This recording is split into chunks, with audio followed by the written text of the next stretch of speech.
Bismillahirrahmanirrahim. Assalamualaikum warahmatullahi wabarakatuh. Waalaikumsalam. Selamat pagi kepada siswa-siswi SMAN 1 Cakra. Apa kabarnya? Baik. Pada pagi hari ini, izinkan Pak Guru akan menyampaikan 1 jam ke depannya untuk pelajaran ekonomi. Faktor produksi sebagai sumber ekonomi. Sebelum kita mulai kelas, silakan bangkunya dirapikan. Dan silakan. Yang masih ada sampah di bawah silakan dipungut.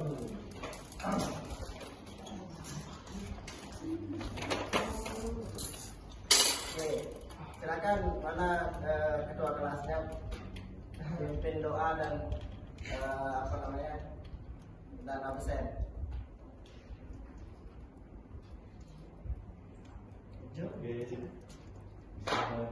Assalamualaikum warahmatullahi wabarakatuh. Waalaikumsalam warahmatullahi wabarakatuh. Mari kita sama-sama membaca basmalah dan selawat Nabi. Doa mulai.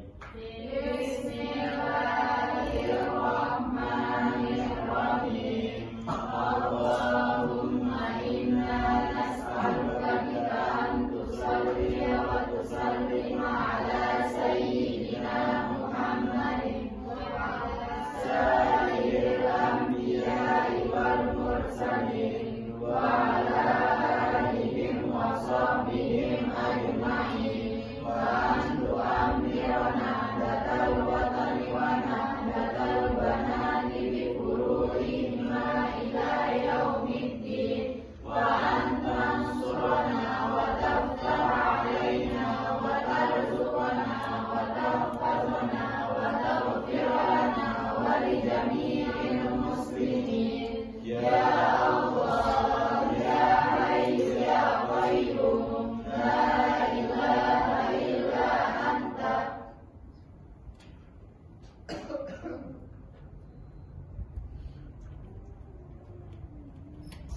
Silakan absennya nanti siapa teman-temannya yang nggak masuk dan yang masuk yang izin sakit atau apa nanti kirim di kasih bapak ya di depan Pak Ketua kelasnya.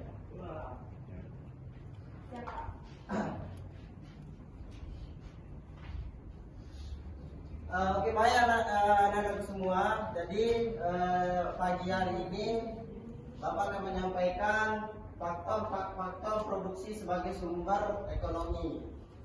Tapi sebelum kita memulai ke materi, ada sedikit pepatah yang mengatakan 1000 orang tua bisa berencana, tapi 1 pemuda bisa memecahkan dunia, bisa menggoyangkan dunia. Apa maknanya di sana, anak-anak semua? Jadi orang tua itu cuma bisa berencana kalau kita sebagai regenerasi, seorang leader, seorang pemimpin masa depan bisa memimpin dunia ini, insya Allah. Dengan cara apa? Dengan cara belajar. Tentunya bagus sekali materi kita pada pagi hari ini, faktor produksi sebagai sumber ekonomi, dan di mana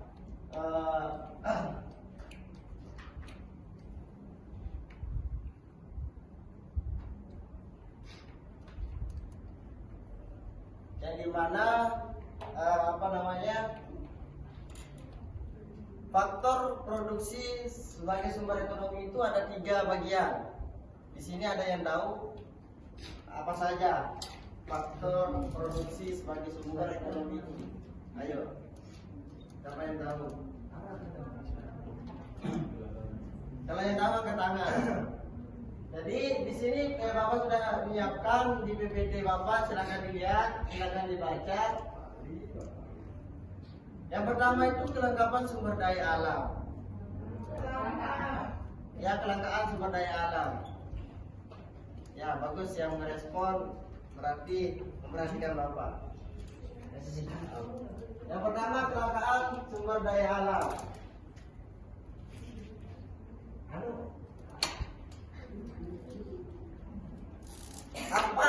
Apa maksudnya kelangkaan sumber daya alam dapat mempengaruhi sumber daya ekonomi? Siapa yang tahu? Kelangkaan sumber daya alam. Apa maksudnya? Jadi sumber daya alam ini apa maksud di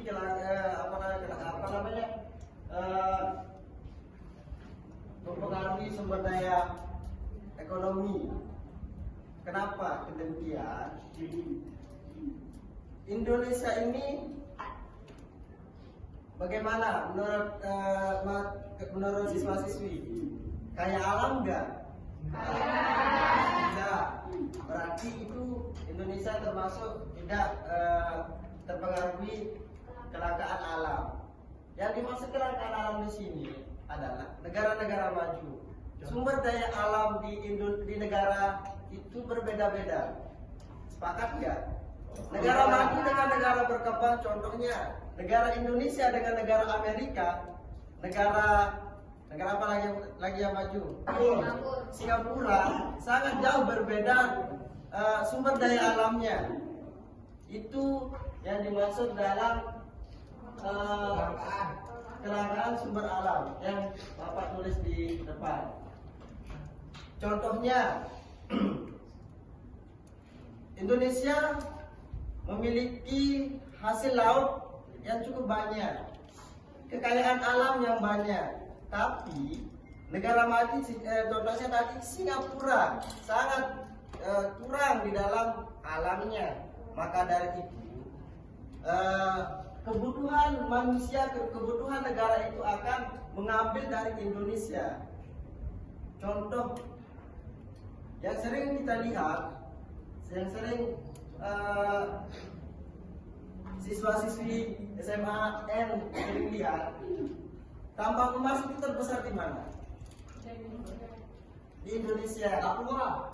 Intinya Indonesia itu negaranya Indonesia. Tapi Eropa dia di Singapura ada nggak? Ada sih, ada mungkin, tapi tidak banyak.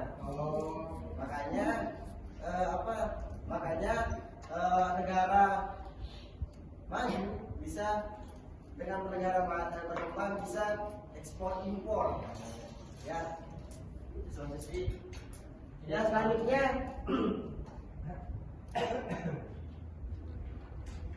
kelangkaan tenaga kerja.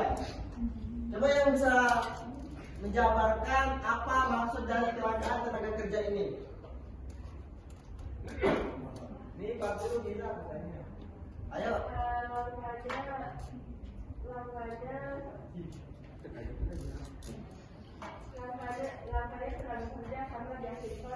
Oke, jadi begini maksudnya. Kelangkaan tenaga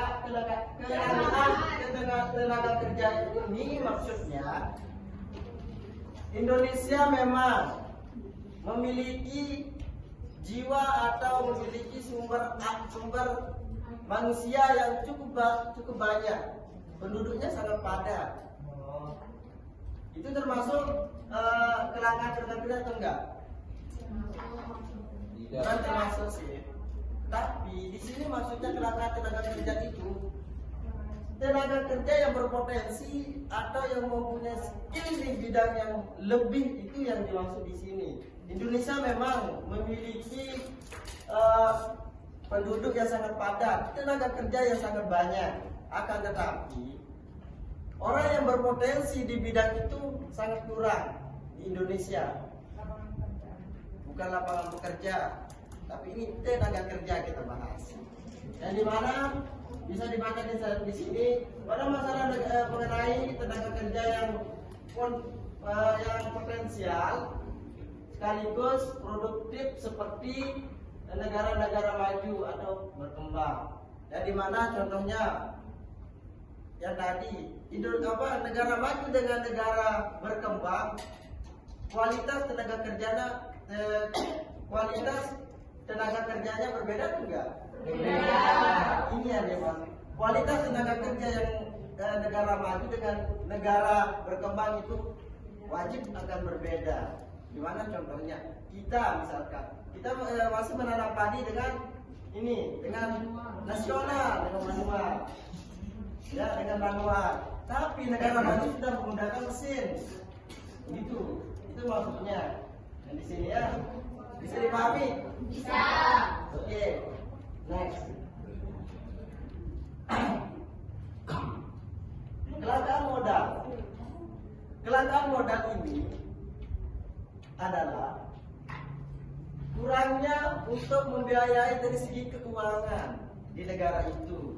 Negara yang dimaksud yang benar dengan kelangkaan modal ini adalah negara-negara yang miskin atau negara-negara yang sedang berkembang. Contohnya negara kita juga sedang berkembang. Negara Indonesia sedang berkembang. Kenapa demikian? Contoh yang saya lihat, yang Bapak lihat, sering Bapak lihat. Misalkan ketua kelasnya di sini siapa? Najamuddin contohnya. Najamuddin mempunyai skill di di pemain bola misalkan. Akan tetapi negara itu tidak memfasilitasi Najamuddin dengan baik. Dalam artian apa?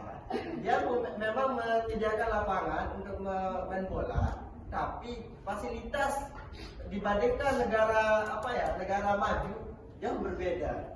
Itu makanya kurang modal dalam melengkapi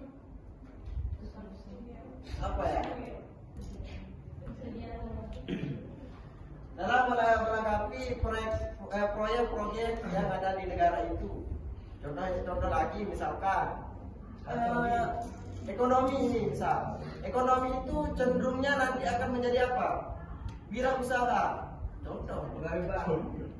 Contoh ya, wirausaha nanti akan kita yang misalkan nanti ada siswa-siswi di sini akan kuliah ambil ekonomi misal.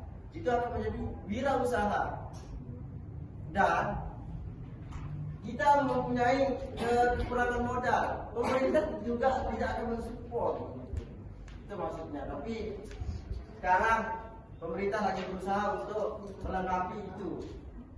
Ya, kenapa demikian? Karena kurangnya pendidikan, kurangnya skill, kurangnya pelatihan dan sebagainya. Tapi sekarang ada program pemerintah yang mengasih beasiswa secara gratis full untuk kuliah ke contohnya Amerika dan sebagainya. Itu upaya pemerintah untuk meningkatkan kualitas dari ketenaga kerjaan di Indonesia. Sampai di sini ada yang masih perlu ditanyakan dengan materi yang Bapak bawakan, faktor produksi sumber ekonomi ini. Silakan. Ini Ucup, silakan bertanya. Sedikit saya menanya Pak terkait dengan kelangkaan kerja. Seperti yang Bapak jelaskan tadi kan Indonesia ini itu memiliki penduduk yang hampir 210 jiwa. Tapi faktanya bahwa tenaga kerja di Indonesia ini masih langka. Tapi di lain sisi ada tenaga kerja asing yang masuk ke Indonesia. Bagaimana sikap pemerintah untuk hal tersebut? Oke. Tenaga kerja kita banyak, tapi kenapa tenaga kerja asing yang banyak masuk juga di Indonesia? Bukan ini maksudnya Pak. Kan penduduk di Indonesia ini sangat banyak sekali. Ya banyak. Ya. Banyak. Kemudian untuk penduduknya juga sudah tidak sedikit yang tidak memiliki potensi, artinya banyak sudah penduduk di Indonesia ini yang sudah mempunyai potensi di bidang-bidang tertentu. Yeah. Tapi kenapa pemerintah masih banyak memasukkan tenaga kerja asing di Indonesia, padahal penduduknya itu tidak memiliki potensi di bidang tertentu, hampir di semua bidang. Oke, jadi begini, itu ada namanya perjanjian di antara negara. Bukan barang aja yang diimpor dan ekspor. Tenaga kerja juga banyak. Contohnya banyak juga tenaga kerja dari Cina dan sebagainya untuk mengerjakan menyelesaikan misalkan contohnya pembaruan jalan, aspal dan sebagainya. itu tidak semata-mata dari Indonesia kan, itu banyak yang dari luar. Kenapa demikian? Faktor yang pertama kembali lagi itu masih kurang di dalam skill itu atau di dalam kurang berpotensial tenaga kerja itu. Makanya kirimlah tenaga kerja yang lebih ahli di bidang itu untuk menyelesaikan proyek-proyek yang besar. Itu Pak Ucup ya. Bisa dimahami? Paham, Pak. Ayo, ada lagi yang bisa ditanyakan yang masih masih bingung dalam penyampaian Bapak tadi untuk pemateri? Cuma itu mungkin Pak. Ya, cuma itu. Jadi, oke. Jadi yang sebelum saya mengakhiri ada sedikit oleh-oleh. Ada sedikit oleh. Kenapa? Ya, ada sedikit oleh-oleh. Silakan dengar makanya dulu ada Mas siswa-siswi. Sebelum saya akhiri, ada sedikit oleh-oleh dari Bapak. Silakan analisis, silakan lihat faktor-faktor yang mempengaruhi kekurangan produksi sebagai ekonomi di masyarakat atau di lingkungan desa kalian atau kelurahan kalian atau kota kalian. Silakan, banyak sekali. Seperti yang ada di contoh tapi yang lain enggak? Itu ya. Mungkin hanya itu yang Bapak sampaikan pada pertemuan pagi yang insya Allah kita ceria ini, semangat ini. Dengan lupa bahagia. Iya Pak. Pak juga. Jangan lupa bahagia, dan karena kunci dari kesuksesan itu adalah bahagia.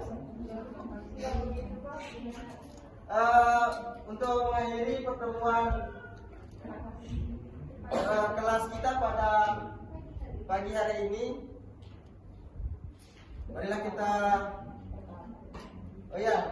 jangan lupa untuk minggu besok kita akan mempelajari pengaruh apa saja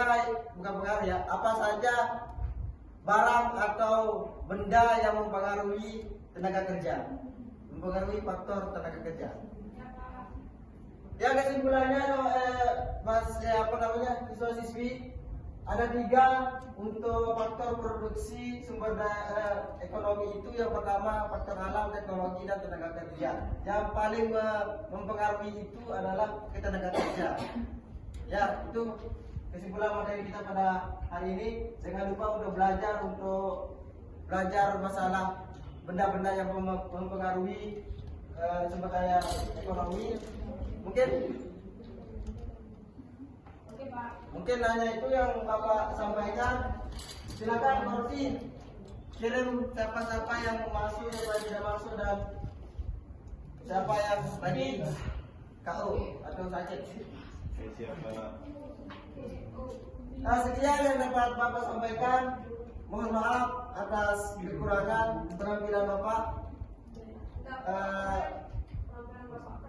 Sekian, akhir kalam. Allahumma muwaffiq wala ilaha illallah. Assalamualaikum warahmatullahi wabarakatuh. Waalaikumsalam warahmatullahi wabarakatuh.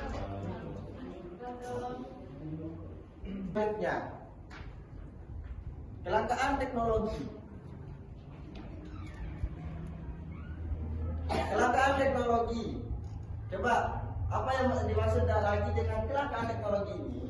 Kelangkaan teknologi ini sama seperti yang tadi. Ini biasanya dialami oleh negara-negara yang sudah berkembang. Contohnya lagi dengan Indonesia. Memang di negara itu mempunyai teknologi, tapi dibandingkan dengan negara lain, negara yang maju, jauh berbeda. Kenapa demikian? Contohnya, kita mempunyai baru-baru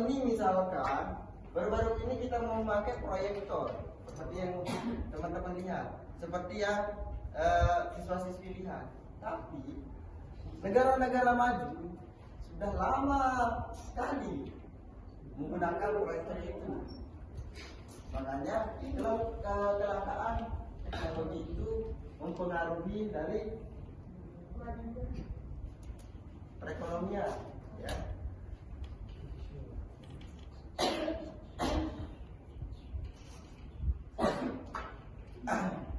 Apalagi contohnya kecelakaan teknologi ini? Motor listrik Motor listrik, kayak gimana itu? tidak ada di Lombok. Contohnya, contoh yang sering kita lihat di masyarakat. Mungkin di sini ada dari sommelier. Ya, itu ya dari sommelier. Jauh sekali sebenarnya saya. Dari sommelier itu atau ya sommelier itu terumnya nenun gitu kan? Tenun. Ya tenun gitu. Di sana masih menggunakan alat tradisional, masih menggunakan tangan. Tapi sekarang sudah ada mesin untuk membuat baju atau membuat tenun itu. Di mana diperoleh? Dari negara maju. Coba lihat mesin-mesin yang ada di Indonesia ini kebanyakan made in mana? Ya, di Cina. Itu contohnya. Kelihatan sekali negara maju dengan negara berkembang sangat berbeda. Negara berkembang dengan negara maju terkait dengan teknologi. Oke, next. Jadi di sini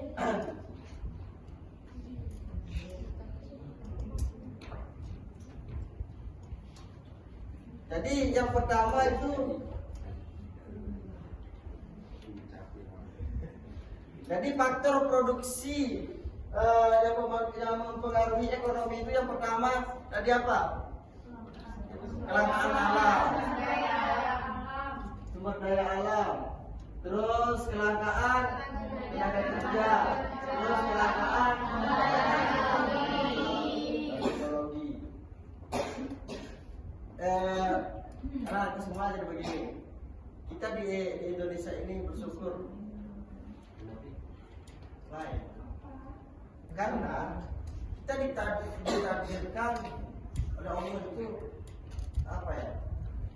semuanya lengkap. Jadi kalau kita lihat ya yang mempengaruhi sumber daya ekonomi itu sangat lengkap.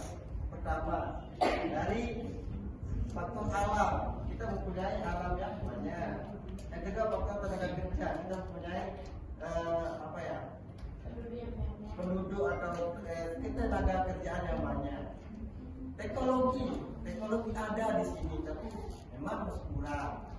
Ya.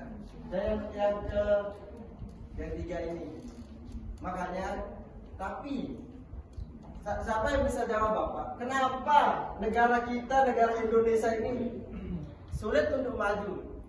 Padahal yang mempengaruhi ekonomi itu sudah dilihat dari Indonesia itu sudah tidak tertinggal banget. Tapi kenapa? Kenapa? Karena penduduk Indonesia itu sudah ada di mindsetnya itu sukanya instan, betul kan? Contohnya, kita mempunyai teknologi yang banyak, tapi masih kurang banyak teknologi.